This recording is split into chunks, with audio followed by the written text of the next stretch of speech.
corporation to Sorry. 4 other Sorry. counties. Man, you missed the best part. The Sorry. district has 3,400 employees, 1,600 are teachers.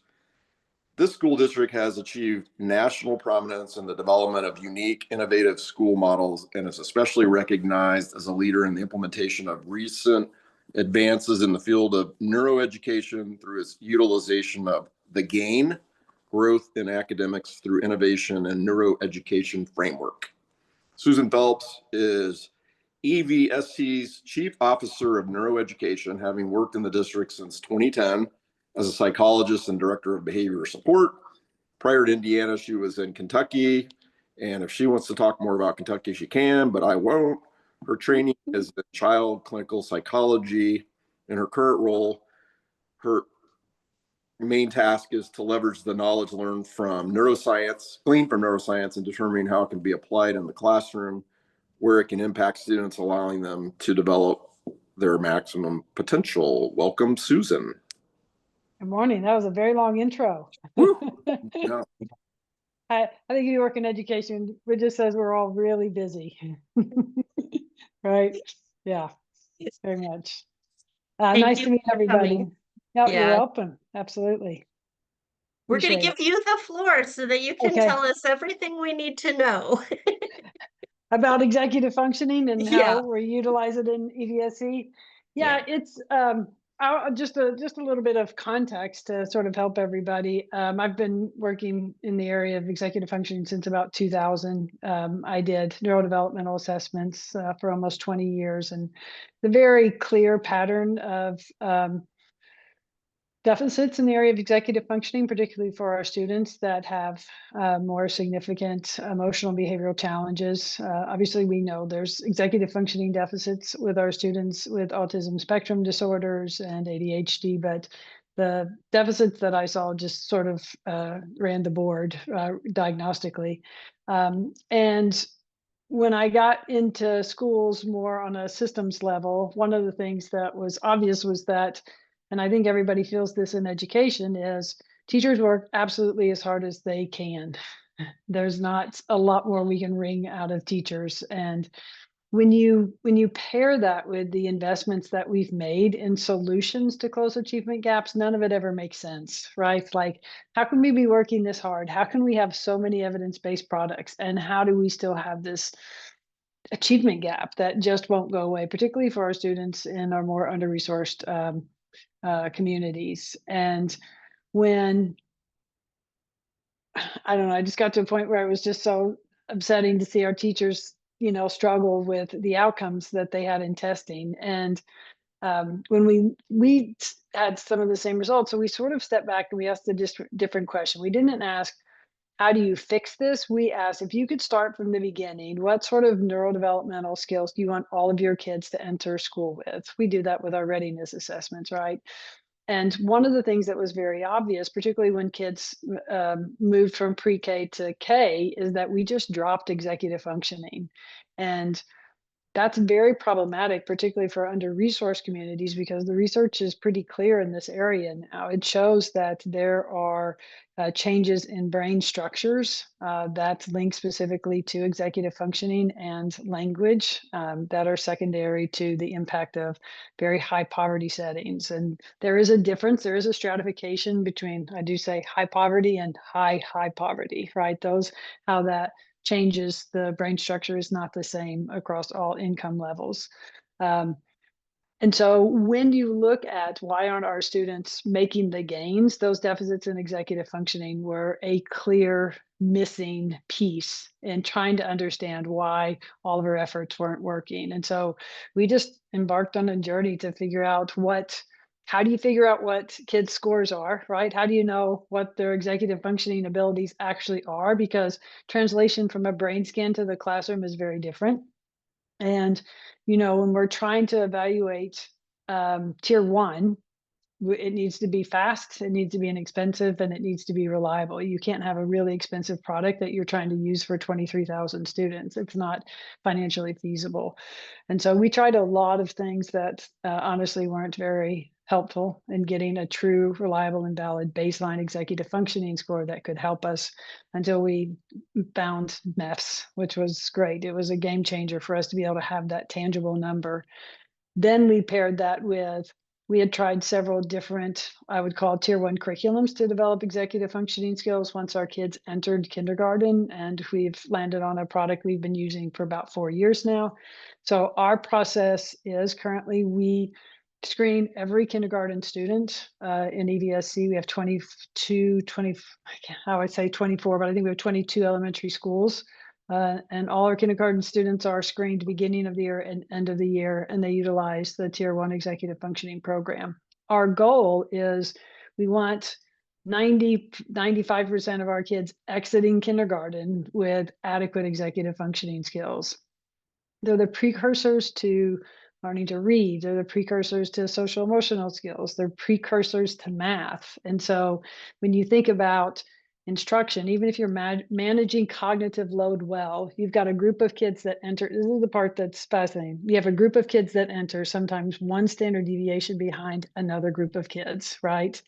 They enter with deficits in executive functioning, which means that it's harder for them to remember letter sound associations, begin to develop their math fluency. All of those academic skills are challenged. You put on top of that lower attention span, now you also have behavior challenges, right?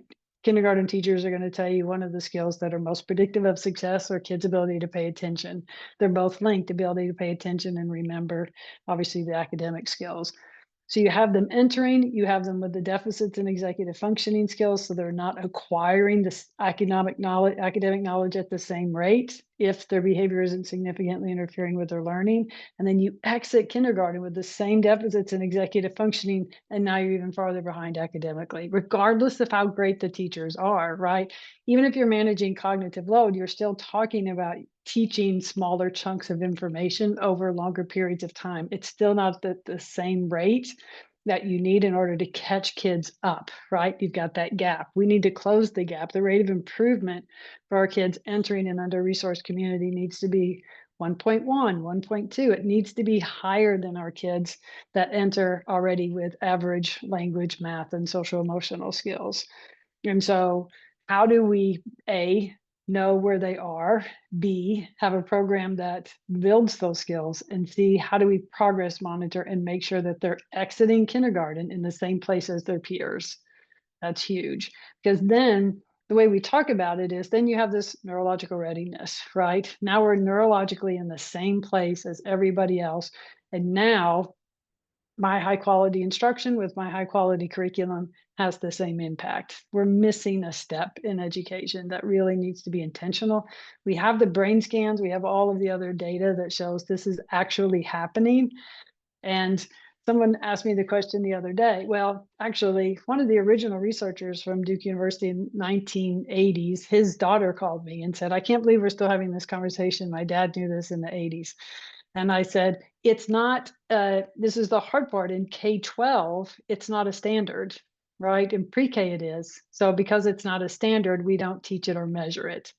We have qualitative assessments. If you look at your kids' kindergarten and first grade report cards, you'll say, can pay attention, can stay in their seat, can wait their turn. Like they qualitatively ask that question, but it's not a standard. And so there's not time in the instructional day for this. And until that happens, teachers just don't have the luxury of saying, I'm not going to teach reading for 15 minutes. I'm going to go develop executive functioning skills. They don't have that luxury, particularly in this era of accountability around reading. So it's just a missing part of the conversation.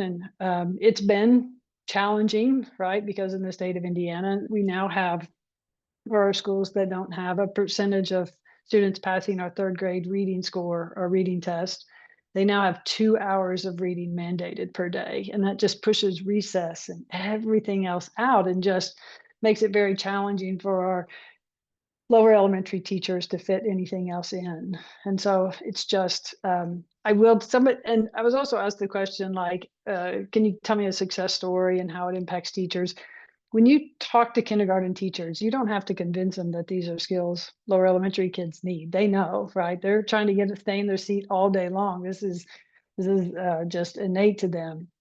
But until we had a score for it, until they could see the score, it wasn't tangible, right? Like we can talk about it and they can qualitatively see it. You can get a rating scale that's, got a range of error, 5, 7, 10 points, not necessarily diagnostic, but to be able to screen very quickly for the most part. Some of the kids take up to 10 minutes, but most of them are 5 to 7.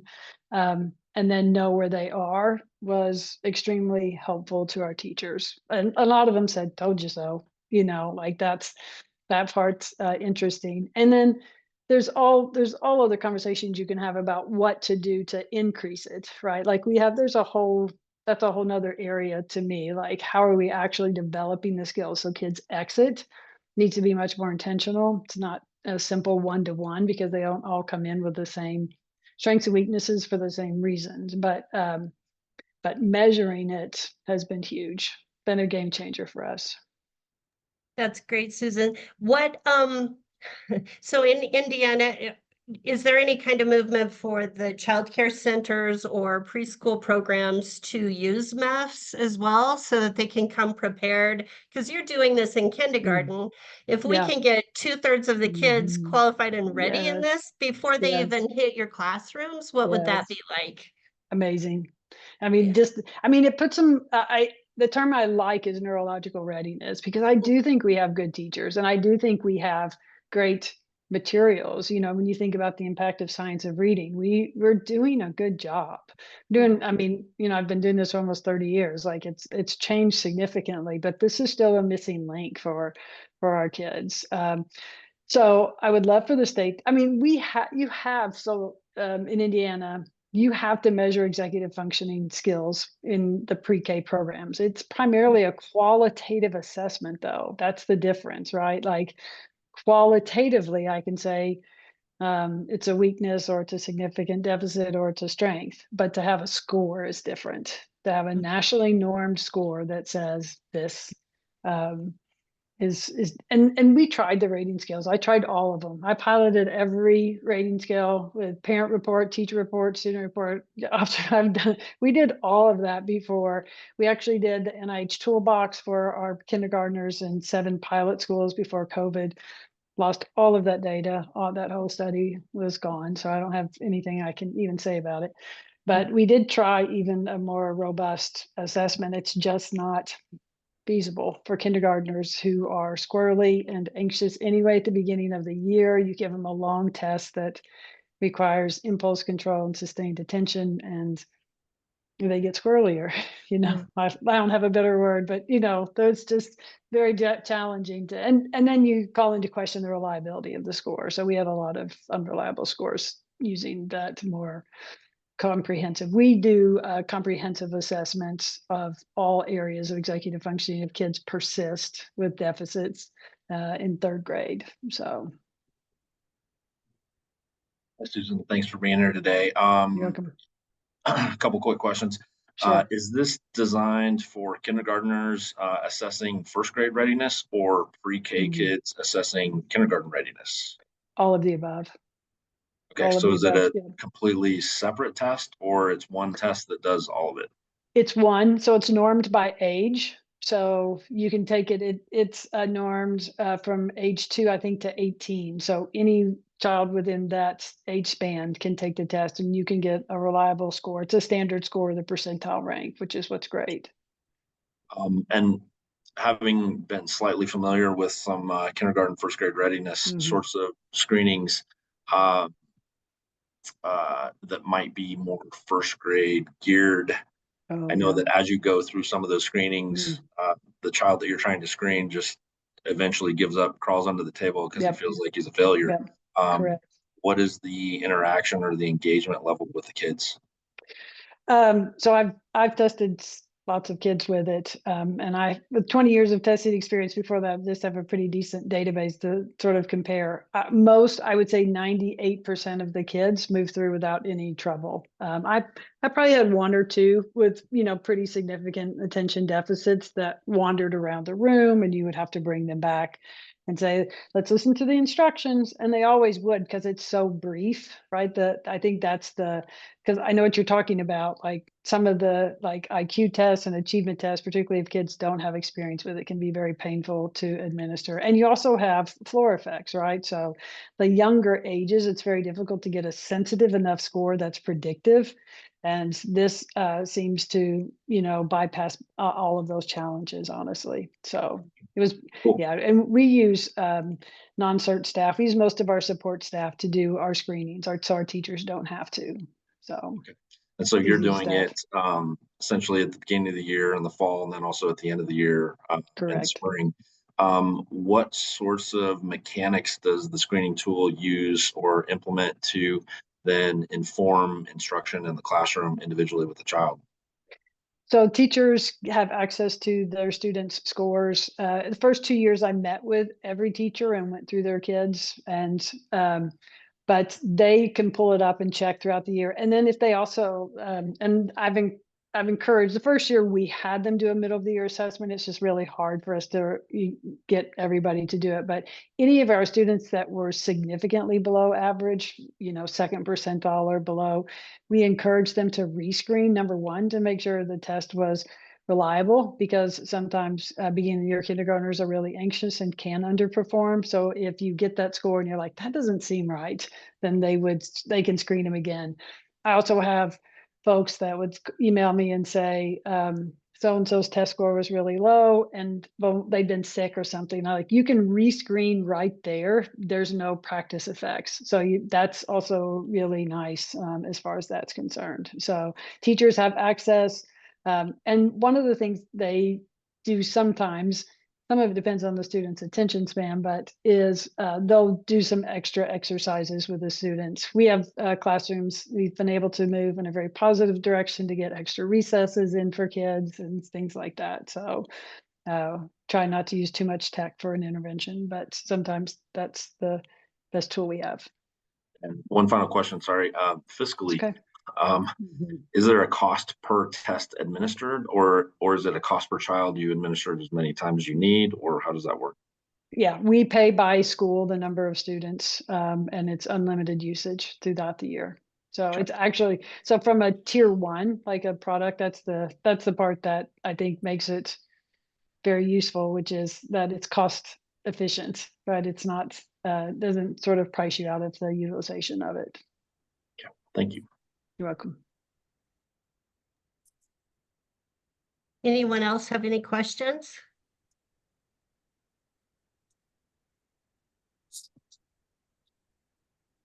The whole entire school, or like in a childcare environment, do you pay for just the children that you'd be utilizing that on? Yeah, no, you would do it based off of just the children that, what I'm suggesting is like UPK kids, right? To do a pre and a post and to have that data available to show just for those kids in those classrooms.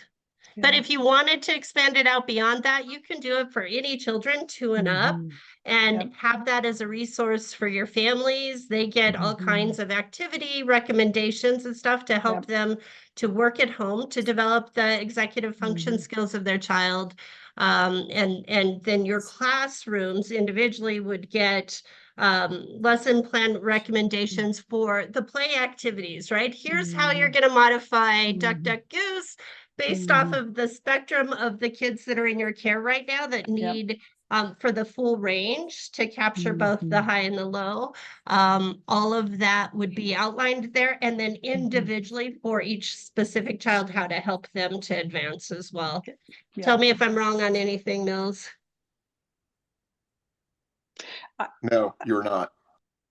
Our pre-K in the area on their own accord are beginning to utilize it. So, and hopefully we can convince our state to do it as well. But certainly we have a very good relationship with some of our pre-K programs in the area, and then our pre-K programs within the district. We're able to test some of them, but just not all. I don't have resources from a staffing standpoint in all the programs. So of all the assessments, would it be the thing that you would recommend? Yes. Okay. to screen everybody and be able to progress monitor efficiently. And again, if you've ever tested young people, I think to Scott's point, like this is just a really nice assessment to be able to move through and get a reliable score. I think that's just really, if you're not screening little people a lot, their anxiety really can significantly interfere with their performance. And so this is not an intimidating task. It's just easy. So Mills. Another accolade for Susan. She's had such an influence in her community that the Building Blocks, which is one of the largest resource and referral agencies in the state, I think they cover 28 counties. it's a lot. Yeah. It's a pretty large area. And so they are actually going to be starting in January with the pre-K programs to implement a similar program, and and they'll be in Susan's feeder district, I guess is what we would call it.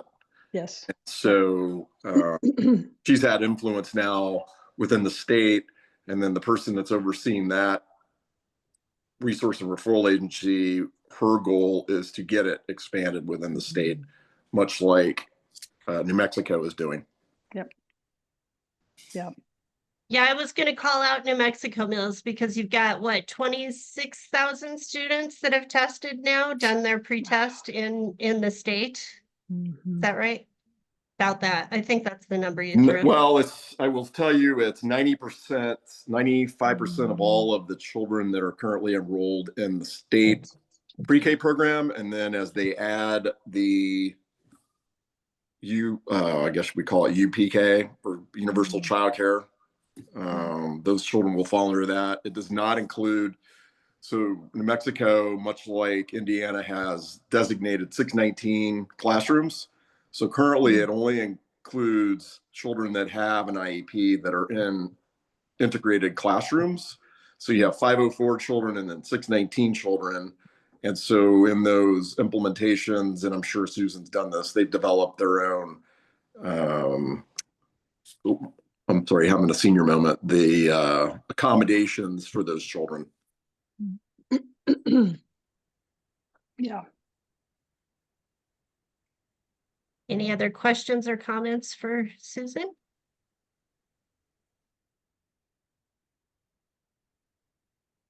So it's really helpful information. Thank you. You're welcome. Thank you. Thank you for coming and sharing. Obviously, this is kind of a new thing for us to be thinking about here in Colorado. We as an organization did some back work, some help with family child care homes to help them do evaluations last year and this year.